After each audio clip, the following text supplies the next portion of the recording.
পাচ্ছেন এই যে ওভেন ফ্রেশ পিৎজা, তো এটা হচ্ছে ফ্রেশ পিৎজা আপনার উত্তরা, এটা কোন নম্বর সেক্টর? 7 নম্বর সেক্টর এডুকেশন। তো ভাই এই যে আমার একটা ভাই দেখতেছেন, তো এই ভাই এই ওভেন ফ্রেশ পিৎজার মালিকের কাছে টাকা পাবে প্রায় মনে হয় 5 মাস হয়ে গেছে। ও আগে এখানে কাজ করতো। এদিকে তাকাও, এই যে এই ভাইটা, ঠিক আছে, সে মানে খুবই অনেক দিন পর্যন্ত এখানে কাজ করছে, কিন্তু এই কোম্পানির মানে মালিক এখন তার টাকা পয়সাটা দিতেছে না। সে একজন স্টাফের রক্ত পানি করা টাকা যদি এইভাবে যদি একটা মালিক যদি মাইরে দেয় আজকে 5 মাস ধরে, মানে আমরা আসি, আমরা একটা কাজ করি, আমরা রেস্টুরেন্টে কিন্তু কাজ করি, তো কাজ শেষ করে আমরা যখনই আসি এই দোকানটা বন্ধ পাই। তো আর প্রতিদিন মানে হ্যাঁ মাসে মানে 2-3 বার করে খালি ডেট দিতেছে, ঠিক আছে। তো এটা হচ্ছে গিয়ে উত্তরা 7 নম্বর সেক্টর, আপনারা একটু ভালো করে দেখেন। আর যারা ফুড ফান্ডাই আপনারা মনে হয় অ্যাভেলেবেল এখান থেকে ফুড পাওয়া যায়, ঠিক আছে। এই রাতের বেলা সব কিছু বন্ধ করে চলে গেছে, কিন্তু এই মালিকের মনে করেন যে কোনো কিছুর নাই, অথচ তারপরে স্টাফের টাকাগুলো ঠিক মতো দেয় না। এখন আপনারাই বলেন যে এই সমস্ত মালিকের মানে বিচারটা কেমন হওয়া উচিত, ঠিক আছে। তো আমি ভিডিওটা পোস্ট করে দিব।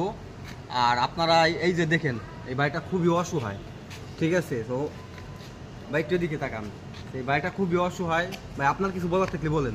না ভাই কিছু বলার নেই, কি আর বলবো। বিভিন্ন মানে স্টাফের টাকা পয়সা মাইরে খাইছে, তো এরকম করে সে বিভিন্ন স্টাফের টাকা পয়সা মাইরে খাইছে, ঠিক আছে। এরকম মানে যদি যে স্টাফ চলে যায় টাকা রেখে, দ্বিতীয়বার সেই স্টাফে টাকা দেয় না এই মালিক, ঠিক আছে। তো এরকম করে অনেকে টাকা মাইরে খাইছে। এই ভাই প্রায় 15,000 টাকা পাবে আজকে, প্রায় 5 মাস 4-5 মাস হয়ে গেছে। তো আজকে 5 মাস হয়ে গেছে, এই ভাই 15,000 টাকা দিতেছে না। এখানে একটা স্টাফ ছিল।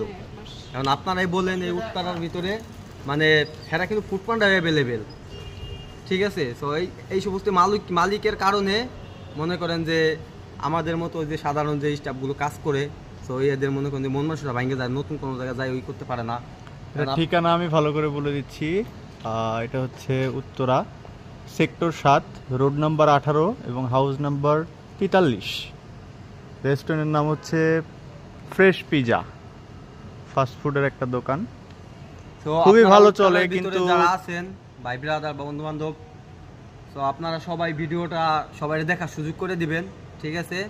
তো আজকের মতো এই পর্যন্তই। আপনাদের সবার প্রতি এতটুকু আমার আবদার থাকবে, যাতে এই ভাইয়ের রক্ত পানি করা টাকাটা যাতে আপনাদের মাধ্যমে যাতে ফিরিয়ে নিতে পারি, ঠিক আছে। তো ভালোবাসা মানুষ যারা আছেন সবাই একটু ভিডিওটা সবার দেখার সুযোগ করে দিবেন। আল্লাহ হাফেজ, সবাই ভালো থাকবেন। আসসালামু আলাইকুম।